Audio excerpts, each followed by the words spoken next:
What's doing, everybody? Welcome to the channel. Thank you for tuning in. I appreciate you guys. If you've never, and girls, if you've never been here before, hit the subscribe button. Check out many of the videos that I have posted. Hit the thumbs up. Everybody else, welcome back. For those of you that have never seen my videos before or listened to me talk, I survived 17 years straight in the New York City prison system, the New York State prison system.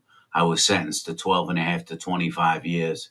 I was charged with murder in the second degree, pled guilty to manslaughter in the first degree, and received a sentence of 12 and a half to 25 years. Not something I am bragging about, not something I am boasting about, because it is nothing to brag or boast about. I'm just speaking about the reality of what happened to me. If anything, I'm more embarrassed to admit that I did that time, but the reason I speak about it is because there are many people that have a sincere interest. They're intrigued by what it's like in there. They're interested in how someone survives in there. They are interested to know if they would survive in those circumstances. And so I'm here to take you through the system in an intelligent way.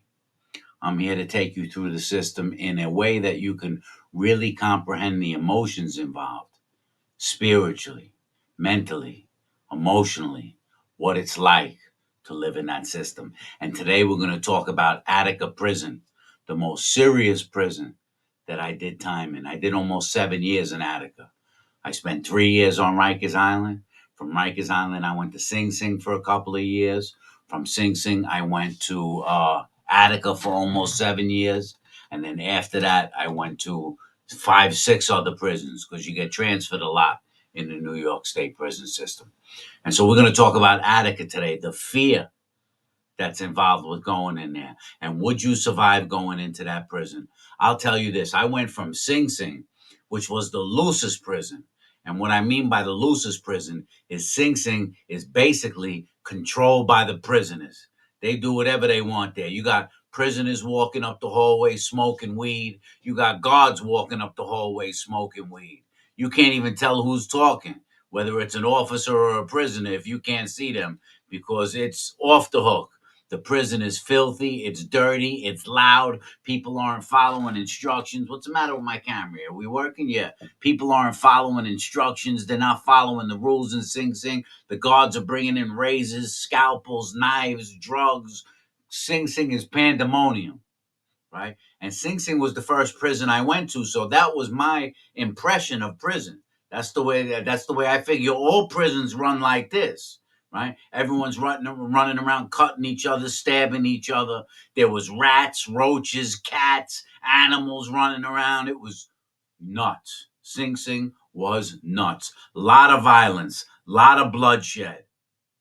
And then I got put on the transfer to Attica. That's what we're going to talk about today. And when I was getting ready, when they told me I was going to Attica, my buddy Jimmy Dugan, he's the man. My man Jimmy had like 30 years in prison. He was in Sing Sing with me, and he told me, Fish, he said, they're transferring you to Attica Monday morning. He said, when you get there, don't think it's like Sing Sing. He said, Attica is unlike any prison in New York State. He said, it is run as one of the most serious prisons in New York State. He said, you're going to meet some of the most serious men in the New York State prison system when you go up there. Men that are never, ever, ever going home. And they got nothing to lose. He says it's the complete opposite of Sing Sing. There were 60 prisons at the time. Right now in New York, there's about 44 prisons. When I did time, there was 60 something prisons. He said, out of those 60 prisons, you're going from Sing Sing, which is one of the loosest of all prisons, where it's complete chaos and craziness. He said, you're going from the loosest prison to the most structured and intense prison. He says, in Attica, you don't speak back to the officers like you can do in Sing Sing. See, in Sing Sing, an officer will tell you, go stand over there. You could turn around and tell the officer, fuck that. I do what I want here. And the officer might not even do nothing. Yo, you heard it. He goes, in Attica, you can't do that. In Sing Sing, they're walking through the hallways with their pants off their ass, smoking joints in the hallway. In Attica, there's no talking in the hallway. Your shirts are tucked there. In Sing Sing, there's 40, 50, 100 guys in the hallway, all walking crazy at the same time. They call on the yard, on the wreck, and 500 cells open up, and people are getting pushed down the steps and stabbed. And in Attica, 40 people in the hallway at a time, escorted by an officer who has a pair of black gloves and a nightstick. And he bangs on the wall. Boom! Forward, march! And you quietly move, holding up your ID card until you get to the next yellow line. These are the differences of the prisons. And so when the bus was pulling in Attica, so I understood this. I'm like, all right, okay, I'm a little nervous to go up there. I was about 29 years old, I think, when I was entering Attica. I had about 5 years in on my sentence already. 3 years on Rikers Island, 2 years in Sing Sing. Now I'm going up to Attica for the chunk of my time, for the remainder of my time. And all the brothers and everybody on the bus is talking and making noise on the bus ride up to Attica. The officers are telling you, be quiet back there, shut your mouths, I don't want no talking. Nobody's listening, everybody's talking. And then when the bus pulled into Attica prison, you could hear a pin drop. I mean it, I'll never forget it. You could hear a pin drop. And the reason you could hear a pin drop is the aura, the vibe that just pulling into the parking lot of Attica prison gives you. It looks like, I'll show you a picture of it. It looks like a dungeon. It looks like a castle from the 16th century with a 40-foot high cement wall wrapped around it. And there's a guy in the gun tower with an AR-15 standing right there looking down at you as the bus is pulling in. And you know you're not in Sing Sing anymore. You know you're not in Rikers Island anymore. You know you just pulled into Attica prison, one of the most famous prisons in the United States of America.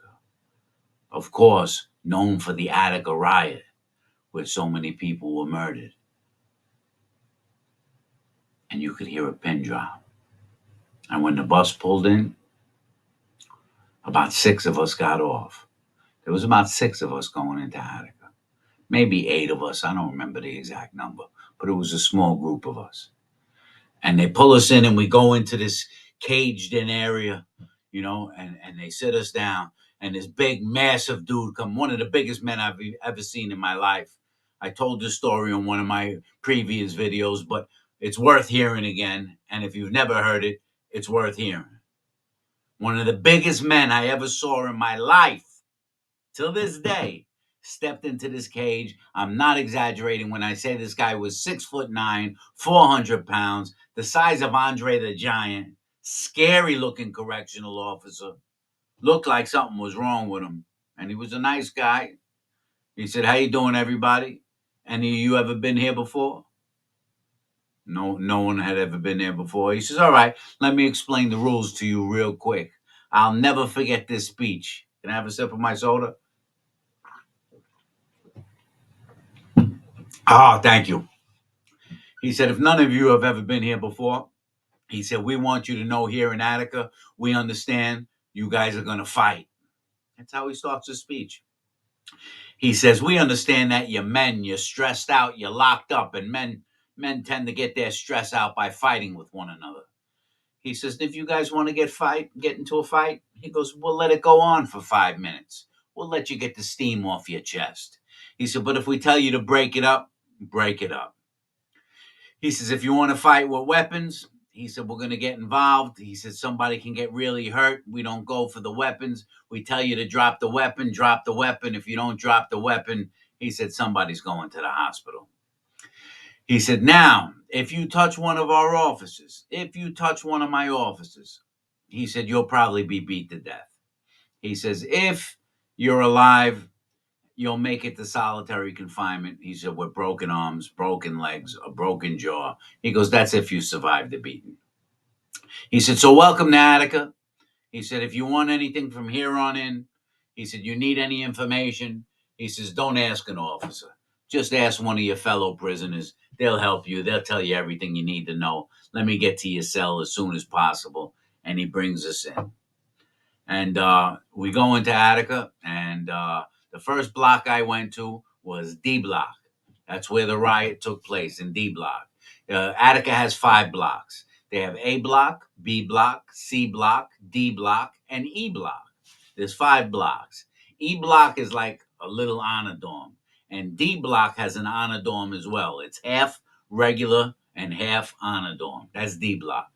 A Block, off the hook. I did time in A Block. A Block they call Afghanistan, because who they put in A Block are people that haven't obtained their GED yet, and people that were just released from solitary confinement, and people that were transferred into the prison for disciplinary problems. So A Block is for all the undereducated, all the troublemakers. A Block is Afghanistan. Crazy. Absolutely. I actually enjoyed A Block a little bit because I knew how to carry myself, but it's off the hook. B Block had um, all different types of programs. See, I forget off the top of my head. C Block had the metal shop, a lot of guys that were in the metal shop in the industry. D Block had a lot of vocational programs, guys that were in radio and television repair, guys that were in small engine repair, guys that were in custodial maintenance, stuff like that. E Block had a lot of the mess hall workers. I'm just giving you a little breakdown. So they're bringing me into D Block. There's like 4 of us, three or four of us going into D Block out of the 6 or 8 of us that got dropped off that night. And they call the first guy. We're in line. We got our bedroll bologna sandwich. We're just moving into the joint. And they call the first guy, Rodriguez. Yeah, they tell him what cell he's in. 36 company, 4 cell. He goes, Morton. Yeah. 41 company, 8 cell. Then they call my name. They said, you put your hands on the wall over there. I'm like, why me? Why's it gotta be me, right? So I go over to the wall, put my stuff down. I got my hands on the wall like a Pat Frisk position. They tell me, spread your feet further. Spread your feet further. I spread my feet further. Guy comes up behind me and he starts talking right in my ear. And I could smell the vodka on his breath, on the correctional officer's breath. They're drinking. Big country boys in Attica. 50 miles from Canada, up in Attica, New York. Population 2,100. That's it, 2,000 people up there in the town. He's whispering in my ear with the vodka on his breath. He goes, listen to me. He goes, if you look away from the wall, you'll end up in the hospital. Stay focused on the wall. I'm like this. I says, okay. He goes, don't answer me. Did I ask you to speak? So I don't say nothing. He goes, take your left hand, put it behind your back. So now I'm on the wall with one arm. He goes, stand up straight, put your right arm behind your back. Boom. They put me in a pair of handcuffs. As soon as I'm in the pair of handcuffs, he goes, turn around. And when I turn around, bam! Punches me right in the face. Solid shot. Big correctional officer. Boom! I go right down on the floor. He knocked me down. He gave me a hard shot. I'm on the floor. My nose is bleeding. My lip is bleeding a little bit. He leans over me as I'm on the floor and he goes, listen to me. If you think you're going to curse out the warden here in Attica, he said, it's not good news. You understand? You don't do that here. I had cursed out the warden in Sing Sing. That's why they sent me to Attica. So the word traveled with me. They throw me in a cell, in a metal cell, a steel cell, with no mattress. I sleep on the metal fucking bed frame all night long. And that was my introduction to Attica. And I knew to keep my mouth shut and just do my time. Then I would start meeting the guys in Attica. You think you would survive? You would survive with a couple of factors. 1, don't rat. 2, don't mess with faggots. 3, stay out of the drug game. 4, stay out of the gambling game. 5, keep your eyes open, your mouth shut, and pay attention to what's going on around you. And don't be so quick to make friends. Don't walk in there, oh, I need a friend, because you'll get someone that'll just take advantage of you. You can't carry yourself like a jerk off. If you carried yourself like a jerk off on the street, it's not going to work in Attica prison. You will be taken out right away. Respect. You have to carry yourself with respect, but you got to be smart. You got to pay attention. You got to watch everyone. You got to use your sixth sense. When you look at someone and they're walking towards you, you got to pay attention. Who's moving? Who's coming? Who's the shot callers? Who's got power?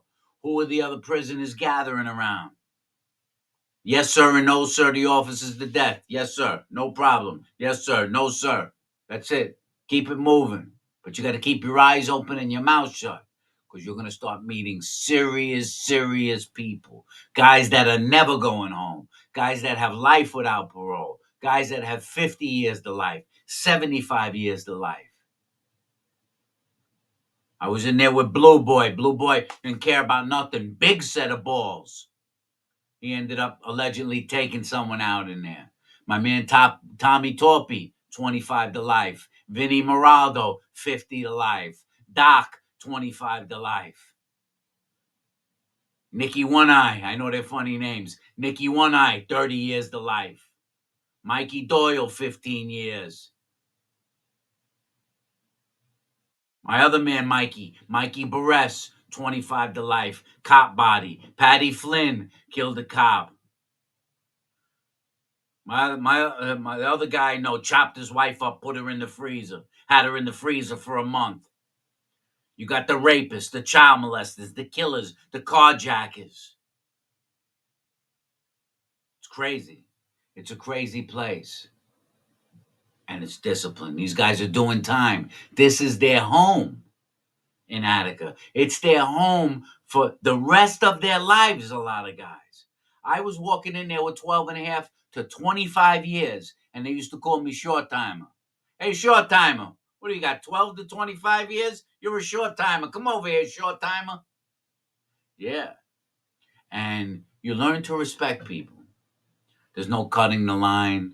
You don't cut the line when people are online for a package, when people are online for commissary, when people are online in the mess hall to get something to eat. You don't walk in front of people. You don't bump into people. If you bump into someone, be a man. You say, excuse me, pardon me, I'm sorry. Because if you don't say, excuse me, pardon me, I'm sorry, you might get a piece of steel through your throat.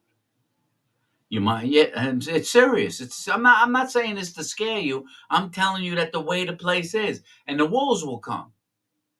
The wolves will come. They'll try and what they'll try and friendly extort you. You know what I mean? You move into your cell. You're just moving in. You know, you guy comes up. Hey, how you doing? All right, how are you? Where'd you come in from? I just came in from Sing Sing. Oh yeah, I was in Sing Sing a few years ago. You know, he's talking to you for a few minutes. Yo, you got a cigarette? You mind? You got a cigarette? He knows you for a couple of minutes. He's already asking you for something. He's trying to bum something off you. Yo, you got a soup in there? You know what I mean? Right away, I shut that guy like that down. Yo, I just moved in. I don't have nothing. What do you have? I don't have nothing. Can you get me a soup? I tell them, get me a soup. I let them realize that I'm not handing them nothing. I'm not scared. I'm not nervous. Because a guy that's scared and nervous is going to give, oh, yeah, I got a soup for you. Here's a soup. A guy you never even met before. He comes to your cell. He's asking you for something. You just got into the prison. You give him something, you're a sucker. Now, if I'm there for a month, and I see this guy around and he's on my company and he knows me and we've spoken before. And he comes to me, hey, yo, Fish, you think you could give me a soup? You know what I mean? I ain't got nothing. I tell him, yeah, here, brother, here's a soup. I got you, man. And that's no problem. I'm going to take care of the next man, make sure he's okay. But now if he comes back again, yo, Fish, and he comes back the next day, yo, Fish, you got a soup? I draw the line right there. I said, yo, it depends if I like him or not. It depends if I feel like he's trying to take advantage of me or not. So you can feel it. If I like the guy and he's a good dude and I don't feel like he's trying to take advantage of me and he's just really a guy that don't have anything, he doesn't have anybody on the street taking care of him, I may give it to him. Yo, there you go. You all right? Yo, Fish, I got mad love for you, no problem. I may give him even more than that. Yo, here, take some cigarettes, take some coffee, so you're all right. That's if I like him. But if I feel he's trying to take advantage of me, I cut him off. I tell him, nah, listen, I won't be disrespectful or nasty, and that's what the guys loved about me. I said, yo, listen, I can't continue to take care of you, brother. I just tell him straight out, that's not me. You got the wrong one. I got to take care of myself. I take care of my other boys in here that I hang out with. You know what I mean? So now he gonna understand that. Okay, no problem, fish. Good looking out. No problem. No problem. I'm not. This ain't free stuff over here. Right? So you're gonna get tried like that by guys. They're gonna try, yo, when you go to commissary, could you do me a favor, brother? Could you pick me up a pack of cigarettes? And then when I go to commissary, I'll give it back to you. Now you buy the pack of cigarettes, you give it to the guy. Commissary comes around, he don't give it back to you. What are you gonna do now? Now when you don't do nothing, he realizes you ain't gonna do nothing. And then he tells his boy, yo, I got a pack of cigarettes from him. He didn't do shit. Go get a pack from him. Go get a pack. Next thing you know, they're asking you for money. They're asking your family to send it. You shut that down right away. And even if you don't know how to fight, don't be scared to do it. Don't be scared to say no. You have to say no.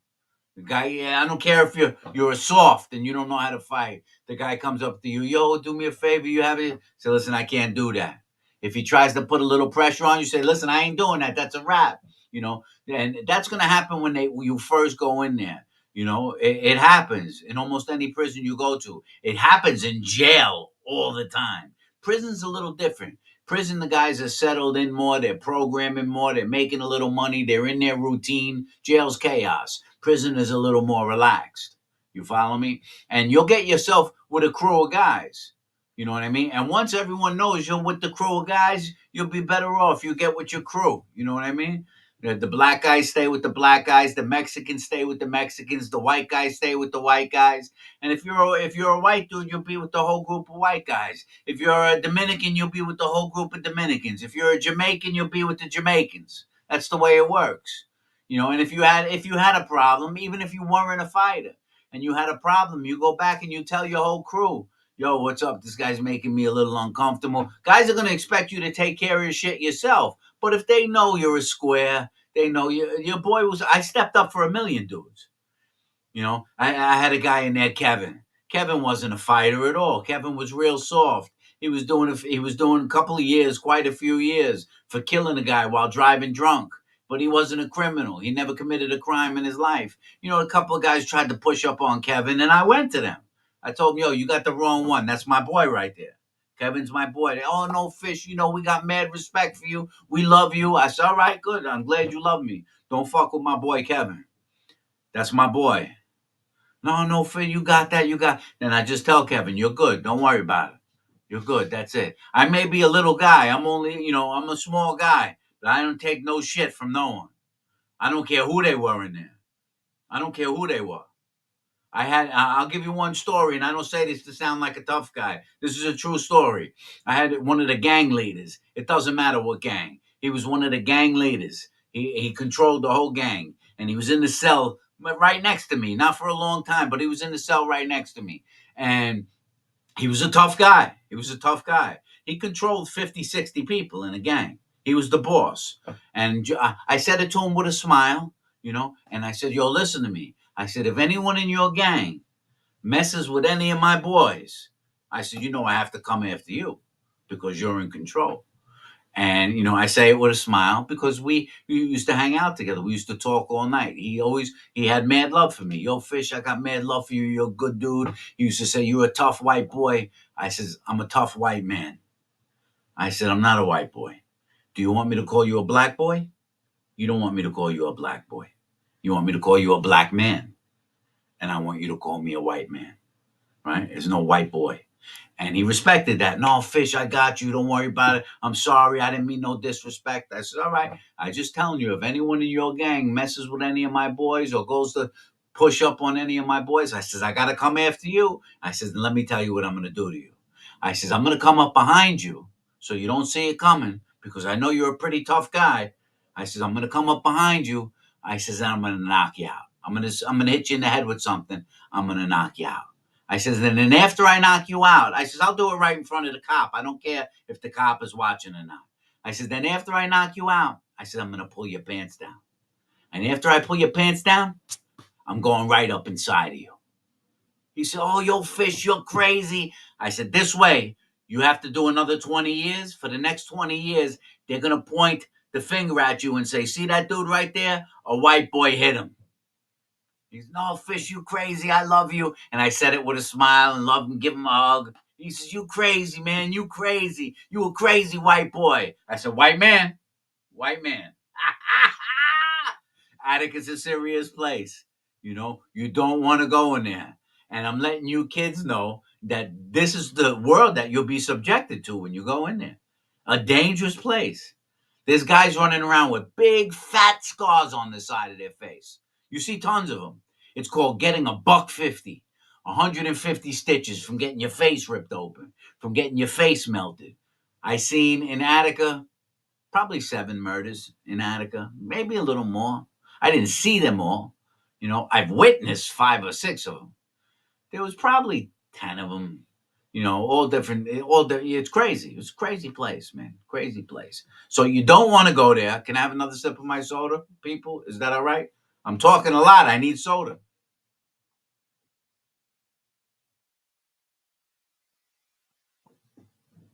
Nice. Yeah. But I'll tell you this. They put me on the draft to leave Attica. I did my time there, and they wanted to move me to another prison. And they came and told me I was on the draft. That means you're moving to another prison. And I shed some tears. I cried. I didn't want to leave Attica. If I had to do my time, I would want to do it in Attica. Me. Because in Attica, there was discipline. In Attica, there was some control. I met some really good guys in there. I guys that are in my heart till this day. And some of them died in there. Some are still in there. Some made it home. But it's not a place you ever want to go. Prison is no joke. It's a scary, lonely, cold, dark, ugly, violent place. And when you're running around the street doing stupid shit, thinking it's all fun and games, the fun and games stops in there. There's a lot of terror in there. That's all I'm going to tell you about Attica. If any of you have any questions, excuse me, all you got to do is ask. I try and get to all the comments all the time. And that's it. Right after this video, I'm crashing out. I got to get up early. I'm working on the little apartment that I got to get into. And soon I won't be reporting from this man, from this, oh, excuse me, the soda. Soon I won't be reporting from this man cave anymore. I'll be creating another little filming corner that I can film from in my new little apartment. I've been scoping out where I'm going to set it up. So we'll see what happens. All right. Love you guys. I'm out of here. Peace.